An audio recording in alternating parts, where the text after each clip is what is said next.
What's going on, everyone? My name is Nicholas Merton here at DataDash, and today is March 26th of 2018. Well, folks, it's time for a daily update here on the DataDash channel, and today we have a lot of different interesting things to dive into. First and foremost, as always, though, we'll be spending some time looking at market valuations as well as doing some technical analysis on the market leaders.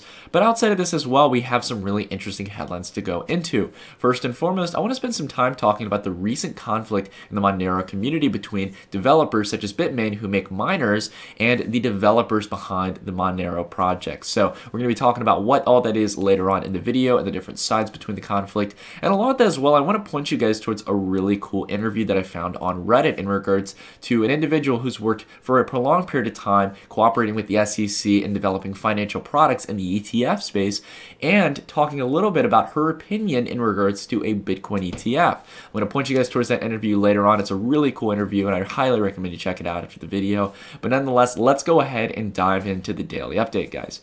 First and foremost, taking a look at general tones of markets here, we can obviously see there's just a few players in the green, but for the most part, markets are in the red. This is obviously because Bitcoin's down 5%.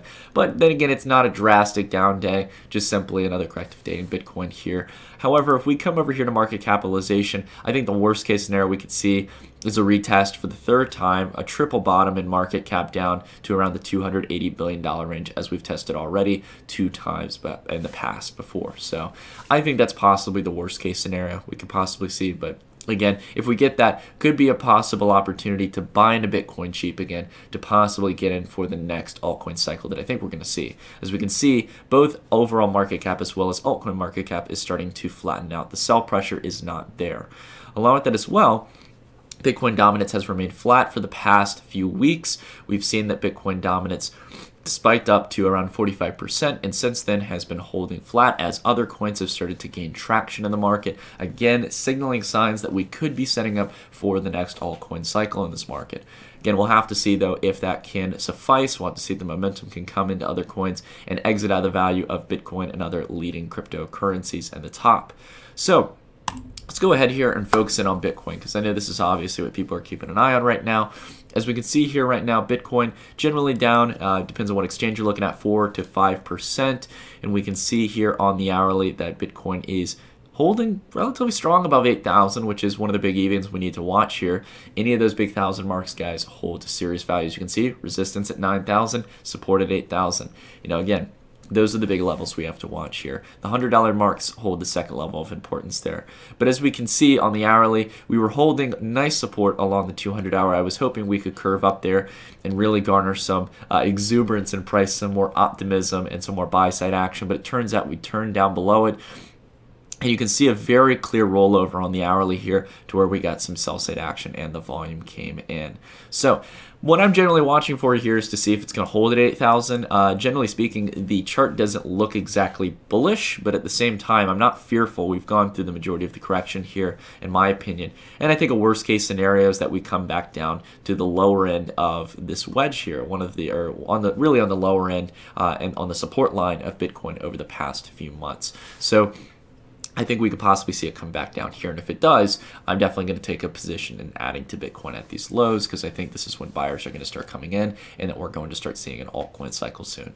So again, as we can see here, the death cross that everyone has been fearing has still yet to happen, because the 50-day is flattening out. Now, here's the whole objective to watch with the death cross, and this might be one of the determiners as to whether or not we're actually going to see possibly Bitcoin go a little bit lower or possibly test up towards a higher level. If in the next day or two we don't see some upside action, the 50-day could possibly correct below the ascending 200-day. Possibly could happen. We're getting much more closer to it, but really for the past week or so, we've really been, holding close there, generally speaking, and it's just getting slower and slower and slower towards one another. So long as the price, as we're starting to eliminate some of these kind of big sell-off days in Bitcoin, some of the dramatic down days in Bitcoin's price action from the 50-day, if we can get a rebound here around 8,000, or even I think around possibly around 7,500 towards the support line of the wedge here, we could possibly see the death cross never happen, and in fact see the 50-day have a resurgence past the 200-day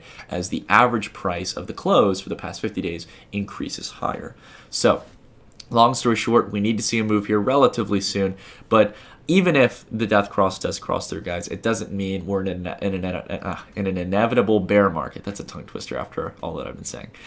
And I think that it's nothing we should dramatically fear. But at the same time, everyone's been pinning fear to the sell side, saying, oh my gosh, if we hit the death cross, it's over for Bitcoin. It's just one technical indicator, guys. And in fact, I actually went through and I looked at the past 2 times. There's only 2 times in history where Bitcoin has gone through a death cross. And neither of them really had a dramatic effect on price. In fact, the first time was during 2013, and the price continued up much higher before it continued its correction later on over the coming years after MT-Gox. And the second time as well was actually, I can't remember exactly how that went, but it wasn't exactly anything towards the sell side. So because of that, no serious fear here. I think we're doing fine, guys, and I think we're on the lower end. So again, we get greedy when other people are fearful in the market. All right, let's go ahead here and go through the market leaders. First and foremost, Ethereum still holding below the 200-day. Possibly could see this drop off a little bit more. Again, I'm just not seeing any serious support level here for Ethereum, guys. I think we have to go towards a lower level down in Ethereum before we start seeing some upside. So that's my general target, is just to see this possibly go down and find a support level before I really even start making a trade on it. I was hoping to see it find support around 6,800,000 Satoshis to 7 million. We did not see it. Because of that, I'm waiting patiently. Taking a look at Bitcoin Cash here. Bitcoin Cash still holding below 12 million Satoshis. You need to get above this before you're going to get a breakout, guys. We're just moving sideways right now. Nothing exciting. XRP BTC, same exact case. We're getting closer to that 200-day. But to be fair, guys, I think this is going to repeat history and possibly go lower comparative to the 200-day. Along with that as well, we have outside of that Litecoin. Taking a look at Litecoin, now testing on the 100-day. We'll see how it holds here, but we obviously saw no support on the 50-day, and in fact rejection at the 50-day as the wixes were getting rejected up here. So I think we might again collapse below the 100-day and come down to the 200-day as we have in the past. That would be extremely healthy if Litecoin did that. I'd be much more confident in buying a position in Litecoin if we got that correction. So going on to look at a few of the other market leaders out there, Icon finally taking a little bit of correction after the crazy run-up of all the news in regards to BitThumb listing Icon in the coming days. So we've had a nice correction downwards. This is where if you are out there and you're considering buying into Icon, guys, I'm not giving you financial advice here, so you got to go out there and do your own research. But I will say this, as a trader, if you're taking on a trader's mindset, you do not want to buy Icon after it's had a 4 or 5 day run up. You want to have a position in Icon after it's had a 4 to 5 day run up and you see a pullback. You see the health of the market. Now, I'm not saying a dramatic sell off. If we were to drop back down to 2,500, that probably means something bad happened or this was all propped up on a lot of stupid news. But in this case, you can see that there is a lot of optimism. Not only is the volume there to back it up, but you've got the correction in price towards a nice steady correction. It's almost like a flagging in price where it's come back. It's not dropping all of the gains that it gained over the past few weeks, but it's holding well and looking for that 200-hour to come up and provide a level of support for continued run-up. That's what you want to see in the markets, guys. Again, it's one of the best technical signs you can do. You don't need to overcomplicate it. It's found support on the 50-day. This could possibly be an entry point for it. Again, you have to assess it for yourself. And if you think that you have to ask yourself whether or not you think it's going to revisit the previous Bitcoin comparative highs or go higher. I personally believe that, if you guys want my opinion. So going ahead here to take a look at Cardano here. Cardano looking like it's going to roll back over, in my opinion, guys, back down to the previous lows. And if we do stagnate in altcoins for a while, we might have an opportunity to get it at 1,300 Satoshis. I'm going to be stacking up if we get that opportunity. Either way, if we do revisit the lows, I'll consider doing a buy down there as well. Going across the board, though, here, guys, I know Nulls. Many people have asked me about Nulls. Nulls, I'm still optimistic on, still holding my long-term position on it. Curving up, finding support on both the 50 and 100-day. This is looking very nice. I think we're going to cup up and possibly revisit the highs and into the altcoin cycle, go even higher than we saw before. So optimistic on that. People have asked me about NEO, especially as I talked about NEO on my top 3 coins video yesterday. Again, I'm very optimistic and exuberant on NEO for this upcoming month. However, I have to see it find support on this 200-day. And ironically enough, we have it correct down to the 200-day the day after I was talking about that. So we have to see as to whether or not this sell side is going to push lower than we're expecting. If it does drop dramatically, if we get another serious sell candle, if we start to get some more prolonged fear in markets, if we revisit past the lows of this wicks, guys, I'm going to wait a little bit more patiently, because if we take a look on Bittrex, I'll go over there. I wish it would just put me on the exchange with the most price history. But as we can see here, NEO has had a history in its past sell-off before the December run-up, where the price visits below the 200-day. And even though we're more than a 50% discount comparative to Bitcoin, and I think 60% or 60 or 70% in its total valuation, we have to bear in mind that, again, these markets, as they have great swing ups to the upside, can also have great corrections. So we might see this have a little bit more sell side, but the NEO ecosystem fundamentally is expanding. There's a lot of positive stuff developing. So that's it for all the TA that I'm going to do today, guys. I want to go ahead and talk about these separate topics in the headlines. So now I want to spend some time talking a little bit about the conflict that's going on in the Monero community. So before we dive into the article, guys, I want to give you guys a short, sweet, to the point summary on everything so you can get a good understanding of it. Basically speaking, what's going on right now is that as of recent, Bitmain, the largest mining manufacturer in the cryptocurrency space, that brought in, I think, over $4 billion in profit last year, came out with the announcement that they're building a specific ASIC miner to mine Monero. So this is the main thing that Bitmain produces. They build ASICs that are specifically built to mine under specific hashing algorithms. So the S9s, for example, mine under SHA-256 for Bitcoin, or in the case of Dash miners, would be built for X11. So you have all these different hashing algorithms, these different ranges of currencies that these miners can support, but sometimes they're specifically built for a specific cryptocurrency. And in this case, they announced that they're doing one for Monero. Many people might see this as positive news. For example, if we go ahead and take a look at XMR-BTC, the symbol for Monero compared to Bitcoin, a lot of people might say that a lot of this price action has been due to the positive news that Bitmain has announced. But as much as this might be positive news for price, I want to spend a little bit more time talking about fundamentals and how the developers have reacted in a fundamental sense towards this news. Some people see it as a positive because it's going to put more hashing power towards the network in a singular device and attract a lot of investors in the mining space to buy up miners for Monero to secure the network with more hashing power. That's a good thing in some ways, but at the same time, developers have reacted with the idea that this is going to make mining more centralized. And this is always, again, the push and pull that goes on in the cryptocurrency community. There's always something to give and something to take.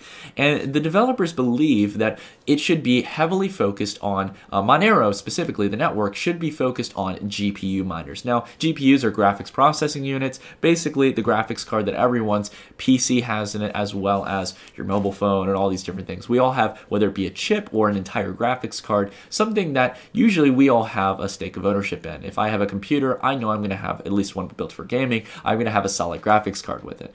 Well, because of this, with GPUs, you have a little bit more of a decentralized approach to it. And as you go through here, we can see that the development team behind Monero, if I can get the actual quotation here, oh yeah, right here, has developed an emergency software upgrade that is going to be released in April to ban Bitmain's, pretty much make it irrelevant for Bitmain in regards to the hashing algorithm to use the ASIC miner. So basically speaking, the developers have made an overwhelming decision that in April, sometime in April, they're going to push a forced mandatory update on the network that is going to make it so miners have to go under a different hashing algorithm, thereby making Bitmain's miners irrelevant. Now, we can obviously see that this means that Bitmain is out of the picture here, or at least in the short term. But the question here is whether or not this is a positive for the network. There's talks about making sure they can do, I think in this case down here, we had Ricardo Fluffy Pony Spagni state that I will do everything in my power to help the community prevent the proliferation of centralization-inducing ASICs on the Monero network.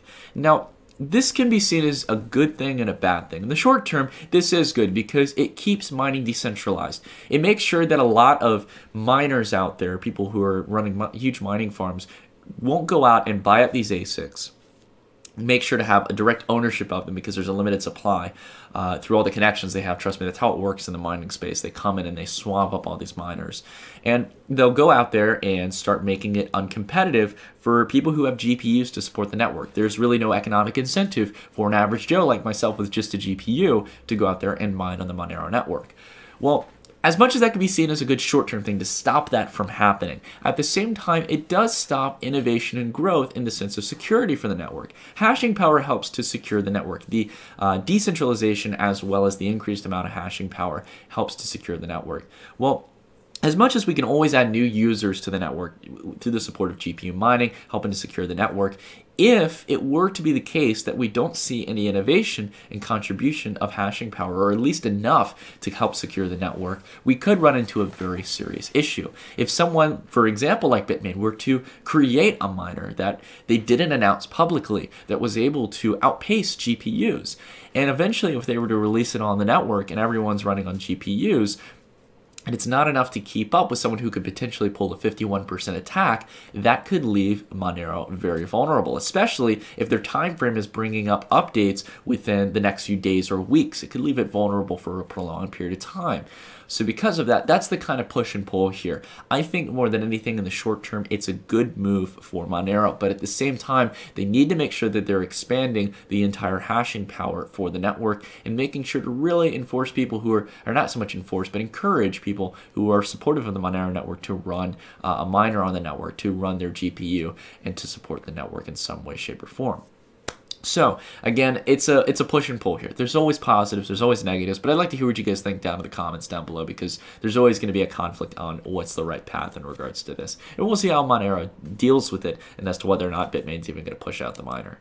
Next up, I want to spend some time talking about a really cool interview that I found on Reddit, and I think it'd be very, very important for you guys to watch. I always try to point some cool resources for you guys that I find on the web. And this is an interview with Kathleen Moriarty, who basically worked at SPDR. And SPDR has developed a lot of the ETFs that have come to market. It's the S&P, derivatory receipts, if I remember correctly. I always forget the major acronyms and stuff. But basically speaking, SPDR pushes out a lot of the ETFs on the open market, exchange-traded funds that either basket stocks together or trace indexes, trace commodities, and Kathleen has been one of the pioneers in this space. She has helped launch multi-billion-dollar ETFs onto the market. For example, the famous SPY ETF in regards to tracking the S&P 500. She's also helped in the development of the first gold ETF as well, GLD, which you can go trade nowadays, and I've traded myself. So with all of these ETFs being developed in contribution from Kathleen, she has worked extensively with the SEC. She's worked extensively in SPDR getting these to market and seeing how with the gold ETF, you can see mass adoption, not only in investment into these markets, but a high premium coming to the price when you bring these extra pools of liquidity and interest in. And this is why I'm really interested in a Bitcoin ETF. Now you'll go through the video here and I'll leave a timestamp to the specific part about the Bitcoin ETF, but I recommend you watching the whole thing because she has a wealth of knowledge here. In regards to the Bitcoin ETF, though I don't want to spoil it for you, she does see a little bit more of a longer time period. And there's a few different concerns she has in regards to things such as liquidity, in regards to being able to have regulation over these markets. Again, it's so new, and we can see how the SEC is still struggling to keep up with ICOs coming to market, especially securities ICOs. So because of this, I really want you guys to dive into it, get a kind of a bird's eye view from someone who's been in the space before, and really figure out about where she stands. It's a really well-conducted interview, really casual between the two different parties here, so I really recommend you go check it out. So the link will be down in the description down below if you're interested in that. But guys, if you do end up watching the interview, please leave a comment down below and let me know what you think about it. I'd love to hear for those of you out there who watched the interview, and if you enjoy it, along with that as well, what you guys think about the case of Monero as well as general market trends at the moment. But until the next video, guys, thank you so much for watching, and I'll see you all in the next one. Stay tuned.